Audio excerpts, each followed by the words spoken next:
एक देश, एक विधान, एक निशान, ये तो आपने सुना ही होगा। अब उसके साथ एक चुनाव भी जोड़ने की तैयारी है, यानी one nation one election.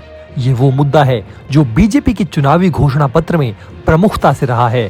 PM Modi कई मौकों पर कह चुके हैं कि बार बार चुनाव कराने से देश की प्रगति में बाधा आती है। मोदी 3.0 सरकार ने एक बार फिर बड़े फैसले की ओर कदम बढ़ा दिया है। पीएम मोदी ने इस साल स्वतंत्रता दिवस पर संबोधन के दौरान लाल किले से वन इलेक्शन का मुद्दा उठाया था। ये एक ऐसा इश्यू है जिसकी चर्चा काफी वक्त से चल रही थी।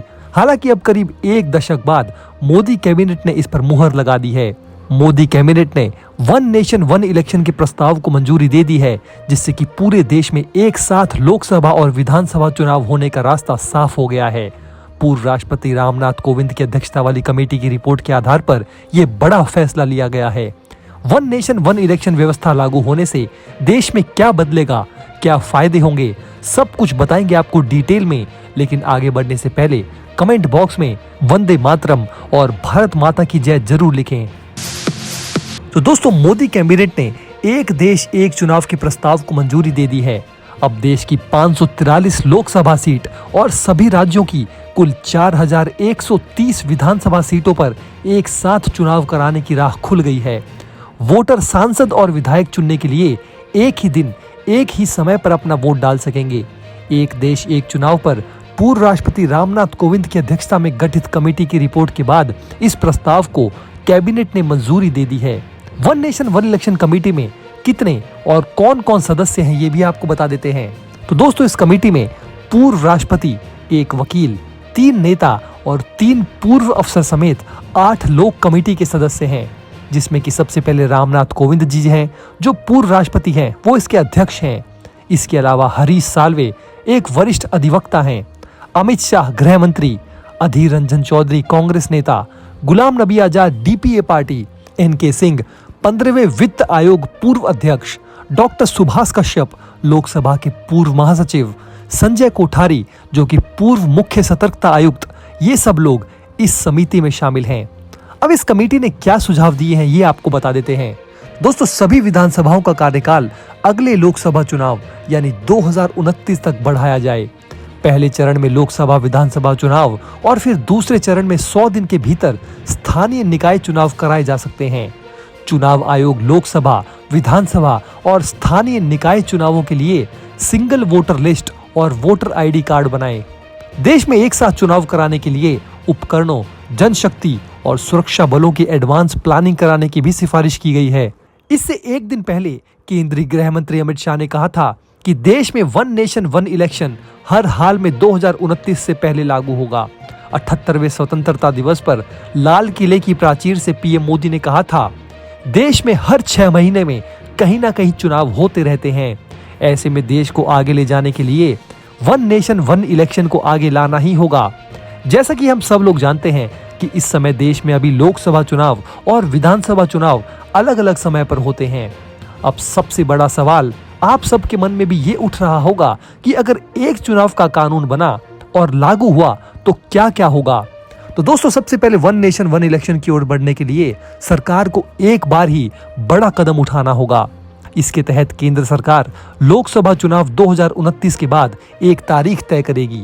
इस तारीख पर ही सभी राज्यों की विधानसभाएं भंग हो जाएंगी। इसके बाद पहले फेज में लोकसभा के टर्म के हिसाब से सभी विधानसभाओं के चुनाव कराए जाएंगे। इसके 100 दिन के अंदर दूसरे फेज में नगर निकाय और पंचायत चुनाव कराए जाएंगे। इन सभी चुनावों के लिए एक ही वोटर लिस्ट होगी। लोकतंत्र में कोई सरकार गिर भी सकती है।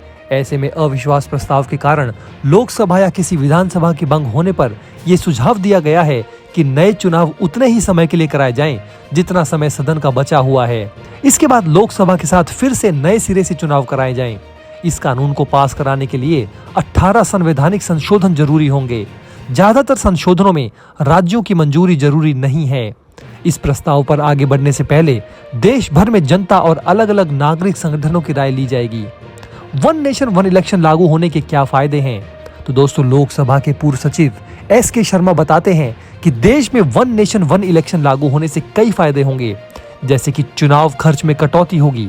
देश में बार बार चुनाव कराने पर लॉजिस्टिक्स, सुरक्षा और जनशक्ति समेत कई चीजों पर बहुत पैसा खर्च होता है।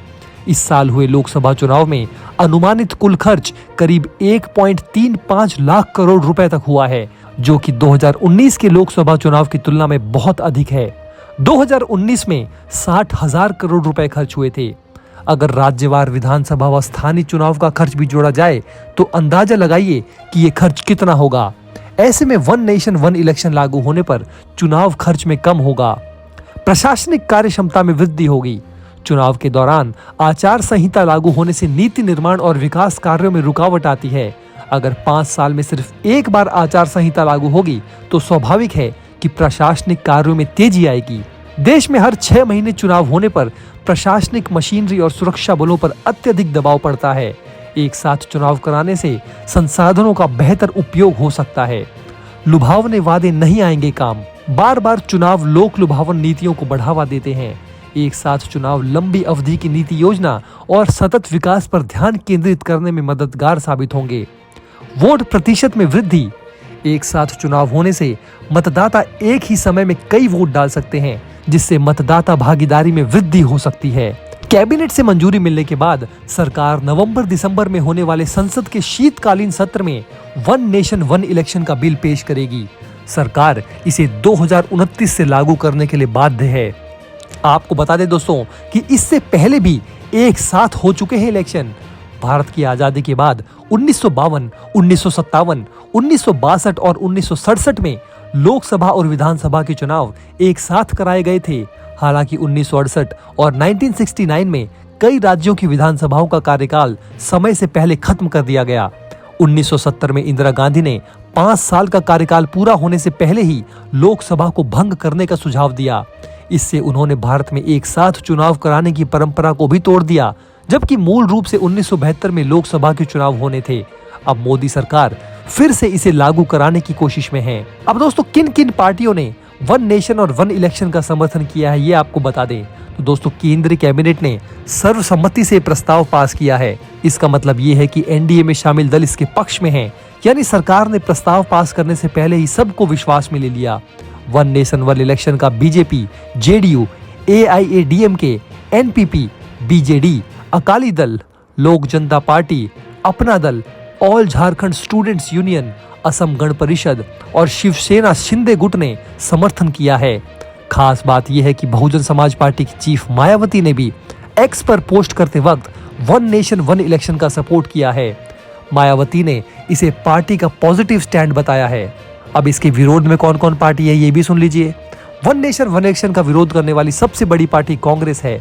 इसके अलावा समाजवादी पार्टी, आम आदमी party, CPM, CPI, TMC, DMK, AIMIM और सीपीआईएमएल समेत 15 दल इसके खिलाफ थे, जबकि झारखंड मुक्ति मोर्चा, इंडियन यूनियन मुस्लिम लीग, साथ ही साथ 15 और दलों ने वन नेशन वन इलेक्शन पर कोई जवाब नहीं दिया। इस पूरे मुद्दे पर दोस्तों आपकी क्या राय है और आप वन नेशन वन इलेक्शन के बारे में क्या सोचते हैं, हमें नीचे कमेंट बॉक्स में लिखकर जरूर बताएं। दोस्तों अगर आप हमारे काम को पसंद करते हैं और हमारी खबरें आपको पसंद आती है तो हमारे इस चैनल को सब्सक्राइब किए बिना बिल्कुल भी मत जाइएगा। हमारे इस उभरते हुए चैनल को सपोर्ट कीजिए और आपका एक एक सब्सक्राइब हमारे लिए बहुत मायने रखता है।